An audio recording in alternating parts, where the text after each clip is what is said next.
for the debate. I recognize the Solicitor General. Thank you, Madam Speaker. It is an honour, an absolute honour, to rise on Bill 154. The Ontario and Toronto reached a historic New Deal.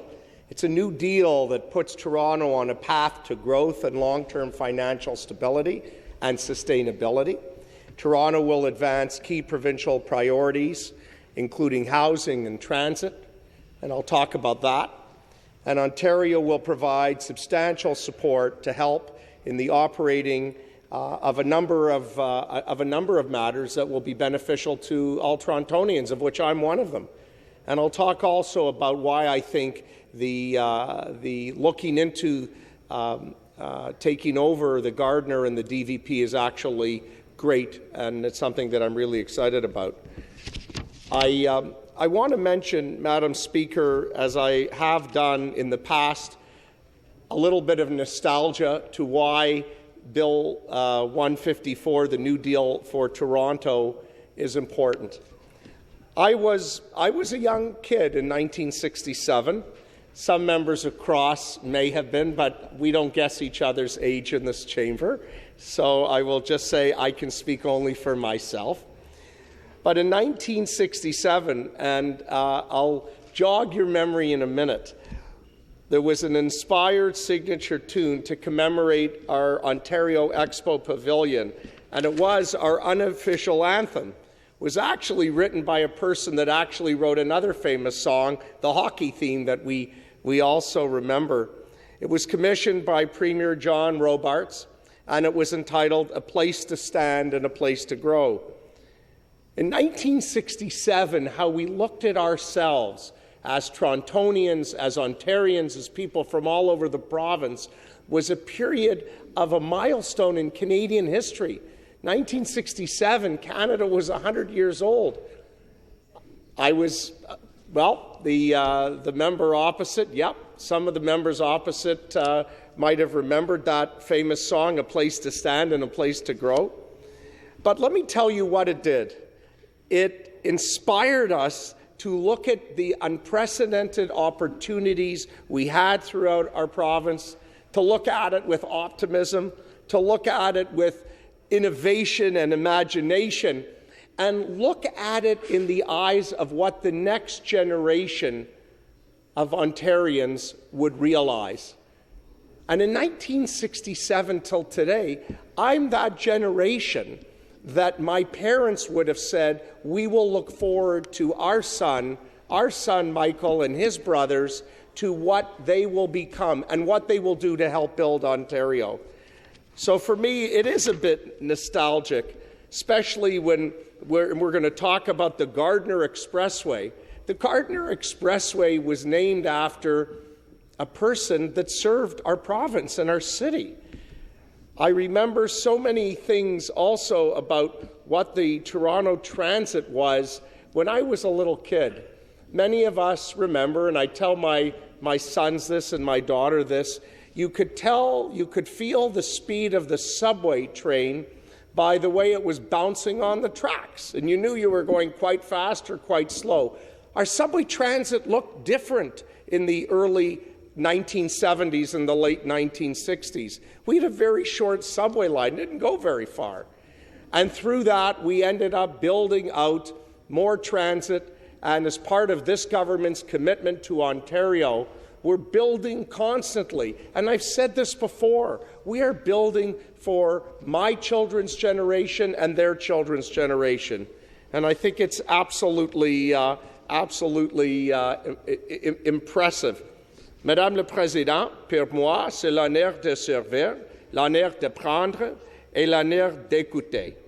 Nous vivons une époque sans président, mais nous avons des opportunités tout aussi uniques. And it's true. We're living in such unprecedented times. And when you saw Toronto elect a new mayor a number of months ago in the summer, I think it was June, it brought again a look as to how will Ontario and how will Canada work with the new mayor of Toronto.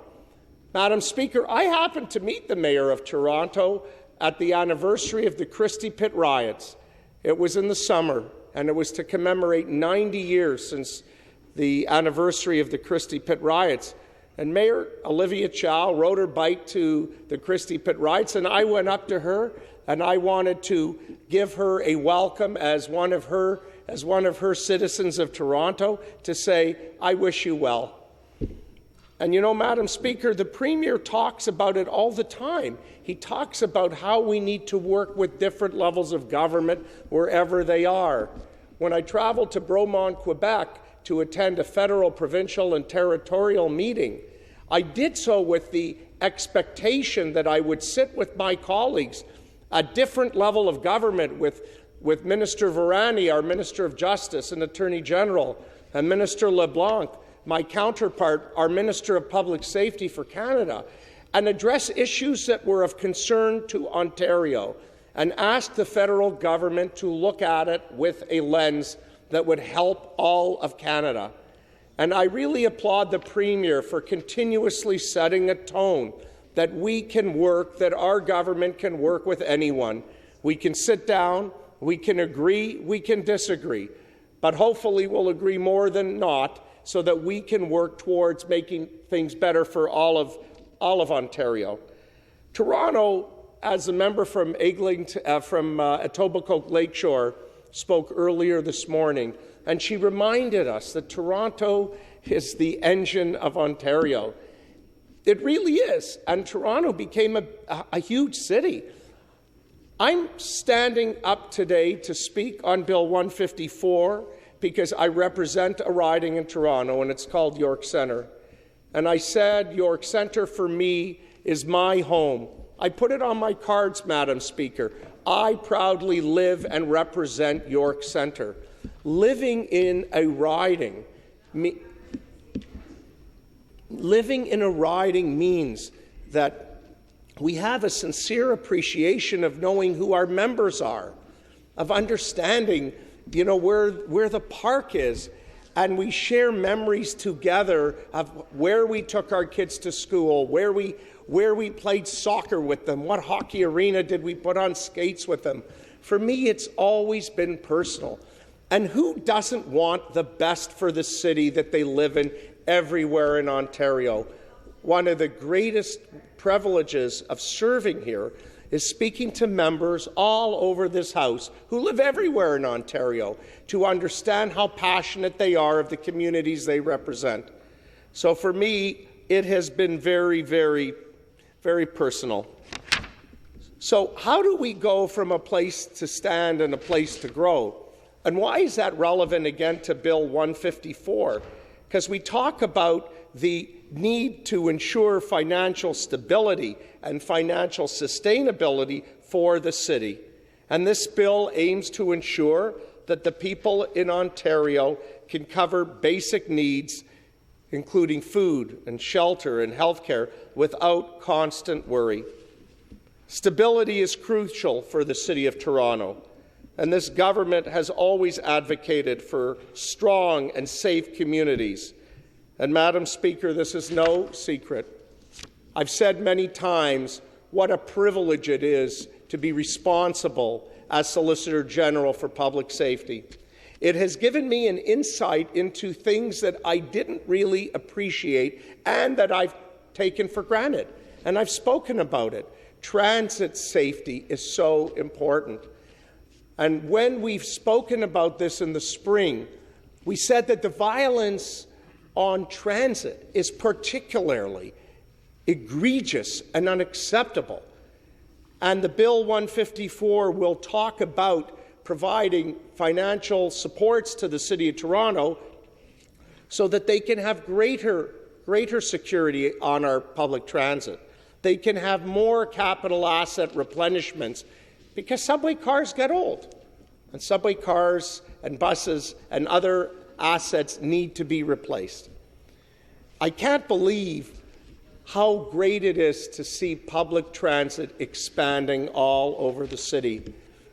And I look at the new subway lines that we're building, I look at the LRT lines, and Toronto will become that much more accessible for people to come here. When we look at what we're doing to transform Ontario Place had a vision when it was built. And what we are doing now is renewing that vision. We're taking a science centre that is located at the outskirts, at the fringe areas of Toronto, and we're making it accessible now to so many people on a subway line that will converge at Ontario Place and be part of a vision. The Minister of Infrastructure spoke earlier today, and she reminded us that when the Science Centre was built, it was built on lands we did not own. It was built on leased lands. If you did the math, there's not that many more decades left under the present lease. And that building, if many of us have been to see it for ourselves recently, has done its time. It was a great building in the late 1960s. I spent many hours at the Science Centre, and I think it's only fair to the next generation and the next generation after that that the Science Centre will be renewed. And I look forward to that. There's not too many of us, even if we're not from a Toronto riding, that has not gone over the Gardiner Expressway or the Don Valley Expressway to come to work. It was built at a time when infrastructure was just being planned to take a young city of Toronto through the 50s and 60s into something that it would evolve in and become. Almost every one of us, I'm sure, have been on those expressways. But really and truly, they're not much different than the Highway 401 or the 427 or the Queen Elizabeth, other roadway systems that connect different places in Ontario. And I really look forward to, as part of this bill, to looking at the opportunities to bring this New Deal to fruition. There are lands also that could be developed for housing. And we all agree we need to have a plan for our children to leave our homes.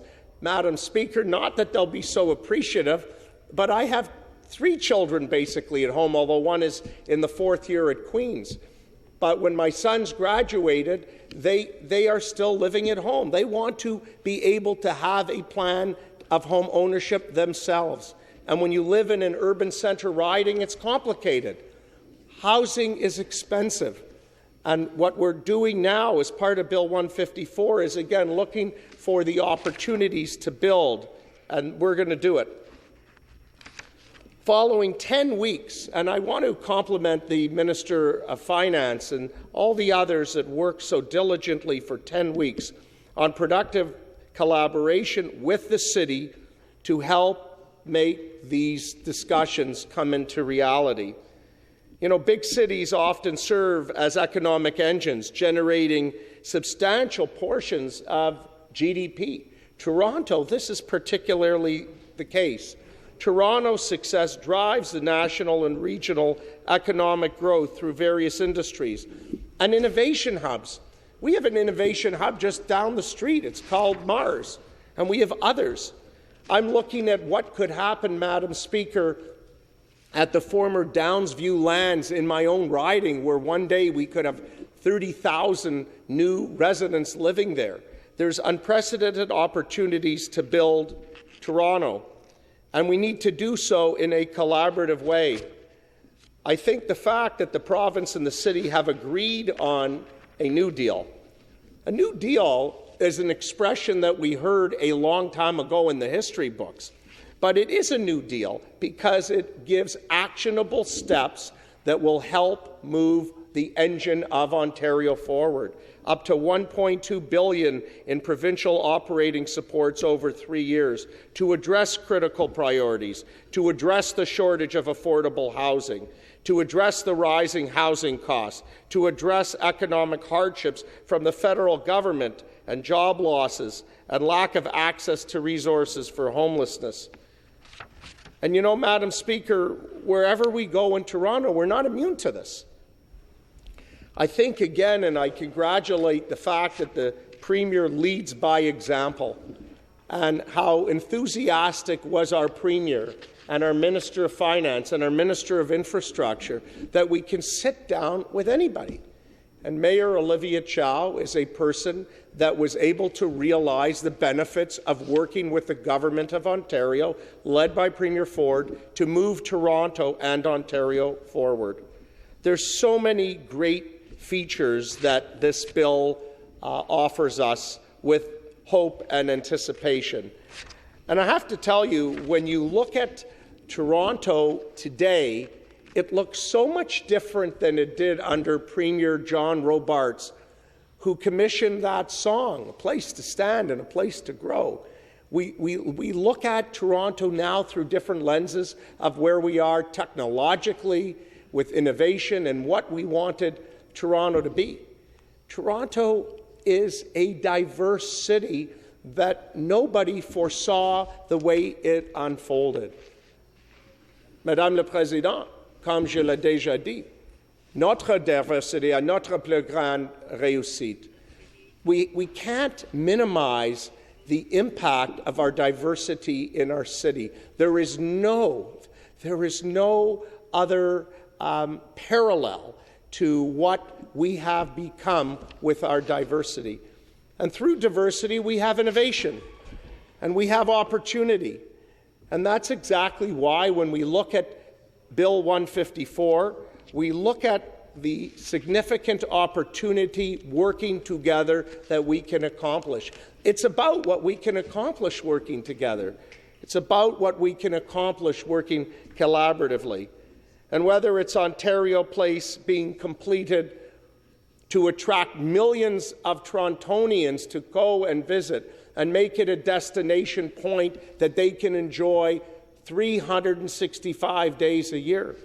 Whether it's looking at the opportunity of seeing a science centre be what it should be today in 2023, a place of science and innovation for another generation to last another 50 years.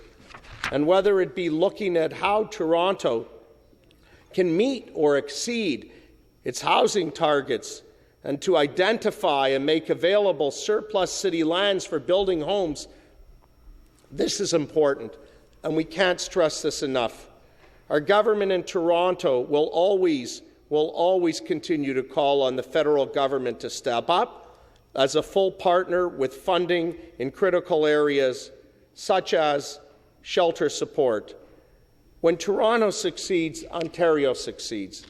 And we know this. When Ontario succeeds, Canada succeeds. I really think it is a great honour for all of us to take pride in our city of Toronto. For me, Madam Speaker, there's no place like home. But I want to also acknowledge, as I do at every time I rise, how lucky are we, how fortunate are we to sit in this legislature, less than 2,000 people since our country was founded, with an opportunity to make change, with an opportunity to make things better, with an opportunity to leave a legacy for others, and to do so with good intentions. And every time I've stood up here, my heart is always driven, not for me. This is not about me. This is about our families and our children and their children and what we can accomplish together. So I will be supporting this bill. I encourage everybody to support it. And I just want to say it is a great honor not only to serve here, but to have an opportunity to stand and to be so passionate about a city I call home.